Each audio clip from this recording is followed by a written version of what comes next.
It is that time of the year when we look back at the year that has just passed and try and make some sort of sense as to what we have observed. And this is my observations of 2022.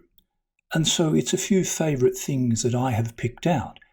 It is by no means a comprehensive review of every instrument in every market under the sun. It is simply things that I have found interesting. The way I have done this is I've broken this down into a few bite-sized segments, and each one of these represents points that I think are important and from which we can draw lessons that we can apply immediately to our trading.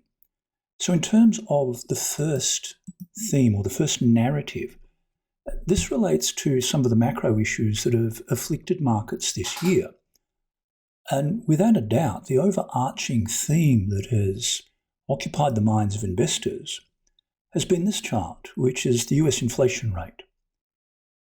And I have to admit to some surprise at other people's surprise, if that makes sense. Simply because inflation is a natural part of the business, economic and investing cycle. It is always there in some form. Granted, the form it took last year was extreme. But again, if we were to couch a narrative to sort of surround this with, let's think of what's happened in the past, let's say 3 years. We've had a global pandemic. We've had logistic and supply chain issues that have at times paralysed parts of the world economy. Couple that with an asset bubble that was fueled by, let's call it 2 decades of printing free money for people. Throw in that a war in Central Europe, throw in confusion over energy prices, and it is not surprising that at the end of all of that, the thing that was thrown out of the mixer was inflation. Nor should it have been any surprise to anybody that the Fed's response to that was simply to lift the handbrake on the economy in the most dramatic fashion it could. It pulled the biggest lever it had, and the biggest lever it has are interest rates. It's not very subtle. You can question its effectiveness because in many ways you could say you do more damage than you prevent. But it is still a feature of the natural cycle of the way markets work. The other point to note about interest rates, and this is a point that should be made about interest rates worldwide, and it is the notion of mean reversion. If you look at the very long-term cash rates for various economies, you notice one thing. The average rate is not 0. The average rate is higher than that. So eventually, simply as a function of a natural dynamic system, you will get reversion to the mean. And as you would expect, this contagion spread to us, and this is the domestic CPI. You can see how it's bubbled along for the better part of 2 decades, and then all of a sudden it exploded last year. Again, same rationale and same mechanism for fighting it.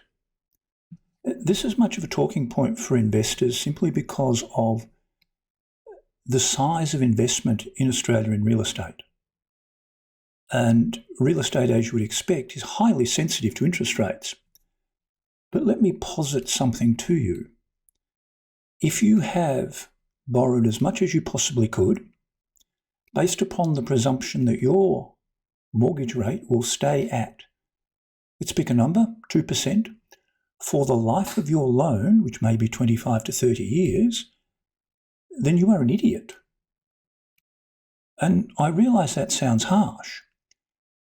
And I realise that runs contrary to what a lot of real estate spruikers have been saying. But you are functionally an idiot because you have assumed that the world will never change. You have assumed that the world is set in concrete. But all you have to do is ask yourself the question, is the world today of 2022 the same as the world of 1992? And if the answer is no, then you have your answer as to why you're an idiot. Things change. Markets are dynamic. They alter. Circumstances change.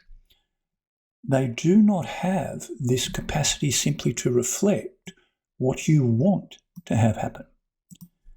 So in terms of lessons, from this rather overbearing feature we've had all year, well, mean reversion is real.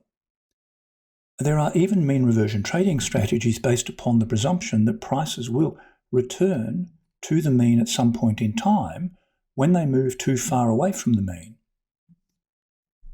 You need to understand that this is a function of systems. It's just the way the world works. Your history is not the market's history.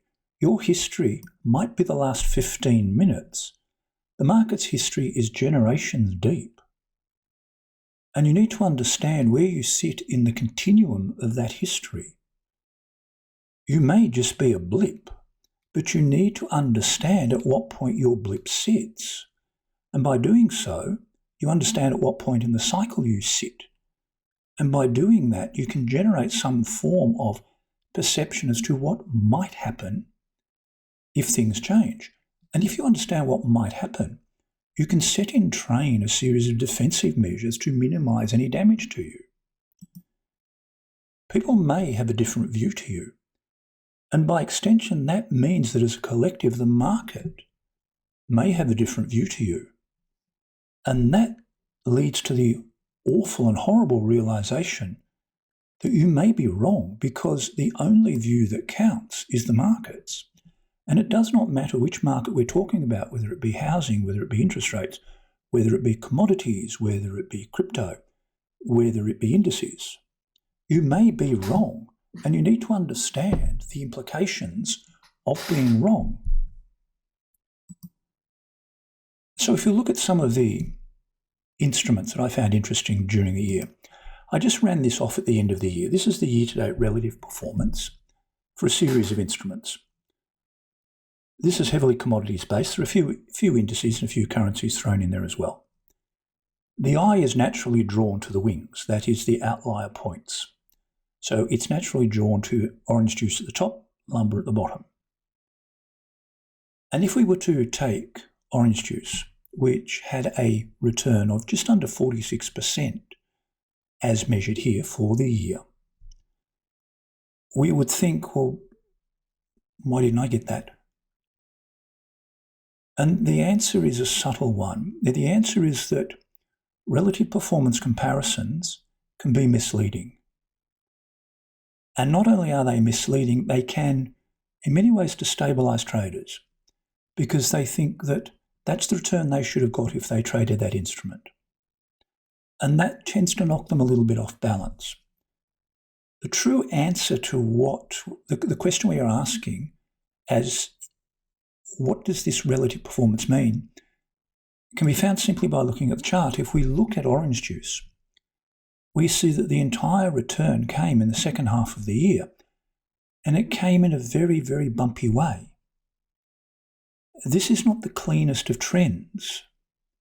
So the only way you would have gotten that return from orange juice is that if you had bought it on the first day of last year, sold it on the last day of last year, and held it all the way in between. In trading it, you would get snippets of that. But what the performance comparison doesn't tell us is the trajectory. How did we get to that point? And was that journey tradable? And this in many ways gives light to the fact that traders are always raving on about the need for volatility. And this comes about because they do not understand that trend and volatility are not the same. Volatility, by and large, is noise. We don't want noise. You want clean, clear trends that are tradable. And it is this confusion between volatility and trend that trips up investors and talking heads, both new and experienced. And if we look at the second contract on the list, heating oil, we see something different. We see that the entire return came in the front half of the year. And it came in the front half of the year largely as a legacy of what occurred in 2021 and the year before. And so you're catching the tail end of a trend. But again, notice how noisy it is. It is in part an extraordinarily noisy trend with that savage reversal in March that you would have had to have managed in some way, shape or form. But the other thing about performance comparisons and these sort of market maps is they present you with a limited amount of data. You don't see the entire story. And so therefore, within your market surveillance, within your system, you have to build some mechanism whereby you begin to see the whole picture. And what I've done here is I've plotted all the energy issues, but I've also thrown in coal, which last year had a 150% return, which dwarfs all the others. So why is that important? It's important because it presents an opportunity. Information like this allows for the searching out of opportunities. What I've done here is I've looked at the top 500 stocks by market cap locally, and I've ranked them according to their 1-year return. Those coloured in green are coal and coal-related stocks. So you can instantly see how this information here of understanding what is happening with coal can be translated into an actionable step. Unfortunately, too much of market commentary does not allow for actionable steps. There's too much fluff and not enough actual action within the statements that are being made. But there is a hidden nuance within this top 20. And it's simply this. The only stock, or the only lithium stock in this list is called lithium. It's a legacy stock from the previous 18 months. And as I've commented before, if you're attempting to chase a legacy trend like lithium, you will be disappointed because that trend began 2 years ago and, for the time being, and I do stress for the time being, has ended. That boat has sailed. The boat to be on last year was coal. So your surveillance needs to be attuned to these changes in tide that are important. Instruments and ideas lose favour very quickly in markets. Markets are very fickle. And you need to be aware of that. It is only individual investors, as we'll see in a minute, who wed themselves to an idea. Markets do not. So in terms of our lessons, commodities are cyclical in nature. They go up, they go down. The unfortunate point that people take from this is they presume that that is clockwork. And it's not. It's simply you need to be aware that there are times to be interested in certain commodities and times not to be interested in certain commodities. You need to be aware of catching the tail end of a legacy trend. A lot of the trends in commodities are present are the tail end of what occurred or what began to occur probably almost 2 years ago. So you're deep into a mature trend, and for most of them they have reversed. But the unfortunate thing is that the psychology of the people trading them has not reversed. So they're constantly looking for long trades in markets that are slipping. They're constantly pushing the long side of this when their psyche should have turned around and be looking at the short end of the market. Performance comparisons don't tell the entire story. And analogues work. Use them. And by analogues I mean shares that represent an underlying commodity. And this is a point I am going to come back to because I think it is actually important. If we look at indices, it was a fairly ordinary year for all indices. Intriguingly, with the exception of the FTSE 100, which was positive for the year, And I only mention this for interest and historical reference, because what it shows is that despite the utter shit show that the United Kingdom is, the market is not the news and the market is not the economy. The market is its own instrument that has a different way of viewing things. The news would have it that the United Kingdom or England is coming unglued at the seams. And look, it may be. But markets have a different view. Markets are seeing something different. You have to understand that. In terms of our local market, I know there was a great deal of hand-wringing.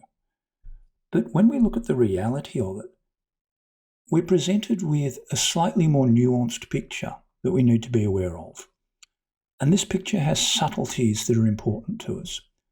The first is the absolute number. The absolute number is the market was down just under 9%. That's not catastrophic by any stretch of the imagination. It is not brilliant because the market simply went sideways for a year, but it is not the great mechanism of wealth destruction that we've seen, for example, in the NASDAQ 100. But I said there was a nuance in that. And this is one side of that subtlety. We're back to this notion of these top 500 returns.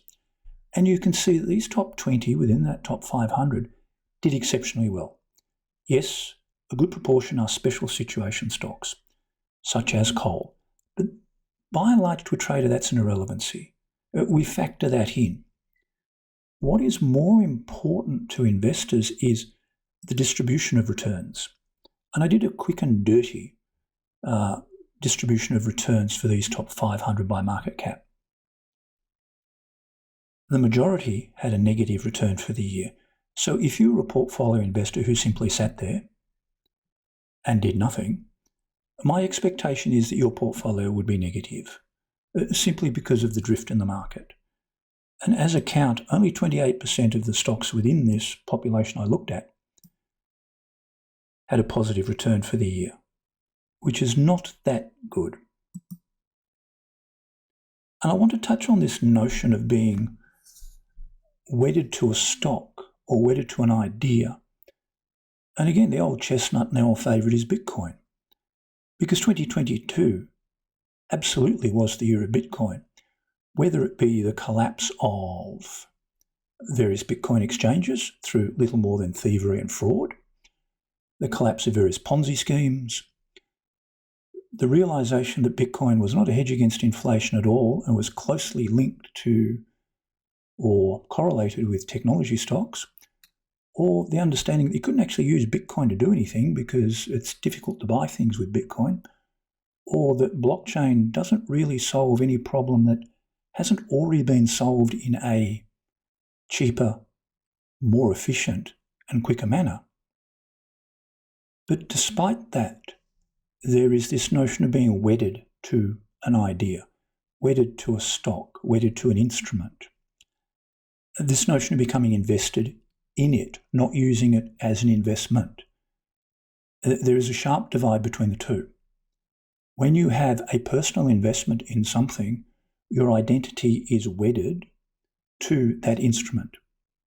And intriguingly, when the personality profiles of people who invest and rave about Bitcoin is analysed, they're all very, very similar. And so you have this personality type that simply can't let go of this, that believes that this is magic. And there's nothing you can do to shake that opinion. There's nothing you can do to shake that view. It simply exists as a religious view. But if we look at the technicals of this, much of the talk about Bitcoin occurred in its fall from April, when it fell from, let's say 46 and a bit thousand, to where it currently sits at mid 16,000 or thereabouts. The real damage to Bitcoin actually occurred in November 2021, when it failed again in this mid 60,000 mark. and you have this wonderful top that presented itself, and down she came. And we now have this drawdown of 75%. Markets are governed by some very, very harsh mathematics. And it's not very complex maths, but perhaps the harshest principle is the gain to loss recovery equation. This basically says that if I lose 10%, a 10% gain on my remaining capital won't get me back to my starting point. I'll need 11.1%. And when you map this, it presents an exponential curve that you can eventually never catch. With a 75% drawdown to get back to its previous high, Bitcoin will need a 300+% return from where it is. The chances of that occurring are unlikely, because once price has been shattered, it has been shattered completely. And just as a matter of coincidence to show the correlation of Bitcoin with not only technology stocks, but one in particular, and it shows that the same personality type invests in both and regards both as a religion, and it's Tesla. Tesla and Bitcoin look very, very similar. And coincidentally, the damage to Tesla was all began in November 2021. If we take a quick look at the US markets, which have been very ordinary, the worst performer is the NASDAQ. We have this undoing, this divorcing of the relationship between investors and technology stocks. Technology stocks for more than a decade had been the darling of the markets. They had been powering markets along and powering investor gains. And that has now come unstuck. And when we look at the NASDAQ 100, we have this issue of this almost 34% drawdown. And when you look at the drawdown of individual stocks within the NASDAQ, you see this dramatic destruction of wealth, such as you see in Tesla. And it's not confined to Tesla. This contagion has gone through the likes of Meta, Netflix, even the giants such as Apple are coming under extreme pressure. When I mapped the returns for the NASDAQ 100, I found that only 26% had a positive return for the year on a year-on basis. What has occurred is that the drawdown in these has been extreme. And we're talking anywhere up to 80%. Even at Lassin, the Australian-based but US-listed stock has collapsed completely in value. It's no wonder that its founders have decided to spend $500 million on real estate as a means of, let's call it wealth preservation. So in terms of lessons for the year, flat markets such as ours require a different approach. They require you to look for special situations and to take advantage of those. But if you're looking at special situations, you need a mechanism of market surveillance that can actually see them, that can actually take advantage of them. But it also requires you to have a degree of psychological flexibility. Let me use an example. Let's assume that for the previous decade you had been a long NASDAQ trader. You had continually been long NASDAQ 100 stocks, and that had worked very, very well. That situation has now changed and is now a special situation where the market is falling. You're faced with three alternatives. Continue with your original approach, and sooner or later you'll find out that that doesn't work and it is very expensive. Adopt a neutral approach and step out. Perfectly valid. If your mechanism does not allow for the third approach, which is shorting these issues, then stepping out is perfectly valid.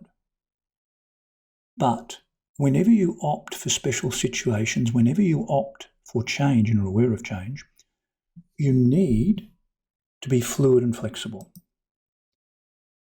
I come back to this notion of analogues, and I mention it again because far too few people use it. There is this notion that if I immediately can't see something that I can trade easily that represents the market I want to trade, I won't trade it. Well, here's a bit of harsh advice. Get off your ass and have a look. All it takes is a little bit of lateral thinking and a little bit of time on Google and a little bit of thought. And you can find analogues for virtually any market in the world that you can trade locally. Our distribution of returns is important. We need to know where the returns are coming from. For example, we have the situation here locally with the market finished down a modest 9% for the year. Not too bad. But the majority of shares in the market had a negative return. That's problematic, and it dictates where we look, where we place capital, and where our interest should lie. When price is broken, it is broken. So when an instrument like Tesla has a 70% drawdown, it's broken. And you need to accept that it is broken. When something like Bitcoin has a 75% drawdown, it is broken. You need to accept that it is broken. And your decision-making process along the way is incorrect. You have made an error. Whether that error is recoverable or not, really only time will tell. But my experience is that it is doubtful. My experience is that massive drawdowns very rarely recover. When we look at our experience from the GFC, stocks that underwent massive drawdown as the GFC unfolded and the rug was pulled out from under them never recovered, and many simply disappeared. And that's the unfortunate reality of markets. So this leads me to the point in the video where most people who make these sorts of videos offer their prognostications for what the coming year holds. Well, my prognostication is simple. I have no idea.